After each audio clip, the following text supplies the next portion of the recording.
Hi, I'm Hannah, engaged, 30, and I don't know what I'm doing with my life.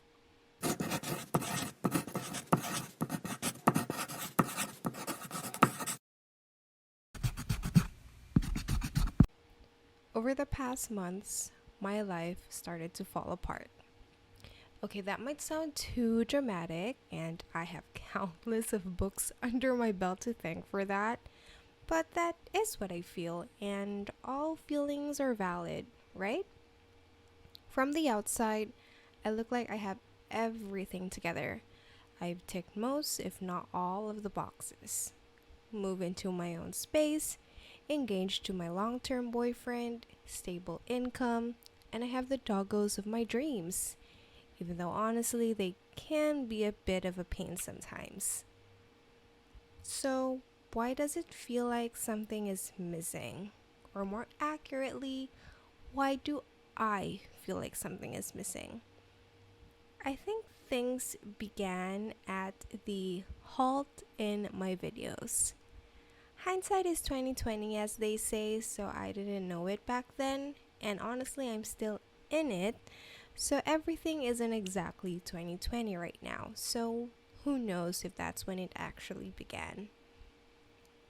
I sauntered on with my life though, cause well, what else is there to do but move forward? But it eventually caught up with me in April 2022. I was overwhelmed with work, and I guess being someone who prided herself with her work ethics and the quality of her work, it took a toll on me. I was ready to let it go since I wasn't happy anymore. I counted down to my clock in time and dreaded every single minute of it. The countdown and the shift. It fueled my anxiety and I couldn't relax even on my days off. I'm grateful for having wonderful clients who are open to not just hear my voice, but actually listen to it.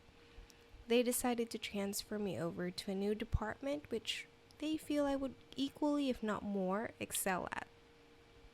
I did have to wait for them to find a replacement for me at my previous role, so I still had to take the reins until that eventually happened. And during the waiting, I was provided with more assistance, and I was graced with a period where things calmed down more. And yet, nothing has changed within me. After the transfer, thankfully, the work anxiety has subsided. That could never be gone since that's just how I'm wired. But I no longer dread the moment when I clock in. I no longer count down in agony. And yet, nothing has changed within me. So, what's wrong? Am I just having my quarter life crisis at 30? And honestly, with the way I'm living, this is more of a midlife crisis, really. Lol.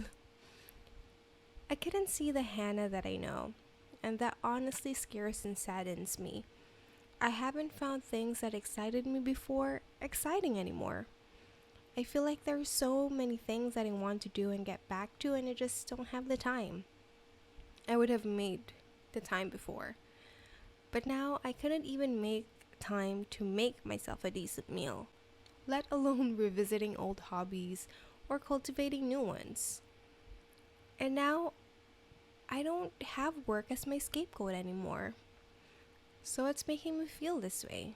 And more importantly, how do I get out of it?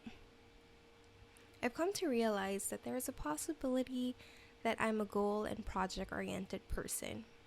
But I get too overwhelmed with the details on how to achieve the goal. And since I mostly do everything on my own, it gets even more overwhelming. One of my best friends has this huge dream that she's working on, and every time she felt overwhelmed, especially during the earlier stages a few years back, I always told her to focus on the smaller baby goals, those that would contribute to the final goal. We used to remind each other of that when things got tough. I used to strive for easier things like hair goals and shopping wish lists. Then adulting came, so my goals became saving up for construction, furniture, appliances, wedding fund, emergency fund, and insurance fund. Baby goals worked for me. So I think it's time that I listen to myself again. Hard part is figuring out the next goal to apply the baby goals mindset. So, what do I want to achieve?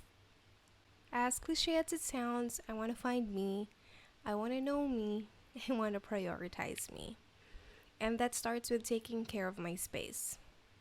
I love having, or at least I achieve to have a clean and organized home, since not only is it aesthetically pleasing, but it calms my mind and lessens the anxiety. I'll do that room by room, section by section, shelf by shelf, small baby goals. It starts with learning and doing new things. Driving the car I got back in March, podcasting, cooking, and more importantly, accepting that I don't have to be good or great at them. I just have to give it a fair try. That starts with figuring out if I still enjoy the things that once excited me.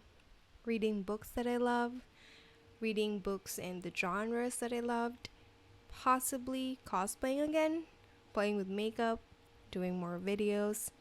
To be honest, this part does scare me a lot because what if I didn't love them anymore? Logically, I know it would be fine, but I don't know if I would be ready for how it would feel. But I guess I'll cross that bridge when I get there.